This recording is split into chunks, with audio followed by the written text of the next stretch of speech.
Foi um belo Mato Grosso, há muitos anos atrás, naquele cerco querido, e não volta nunca mais.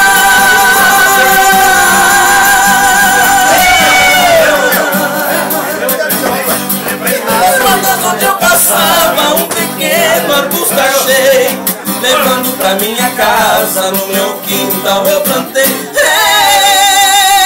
Era um belo pé de cedro, pequenina em formação, sepultei suas raízes na terra fofa do chão. Um dia parti pra longe, amei e também sofri. 20 anos se passaram, em que distante eu vivi.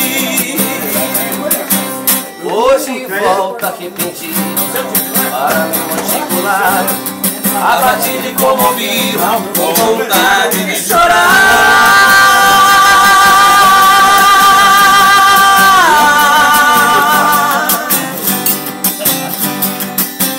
Vim rever meu pé de cedro, que está grande como quem, mas é menor que a saudade que eu sinto de você. Cresceu como minha maga, cresceu numa força rara, mas é menor que a saudade que até hoje nos separa.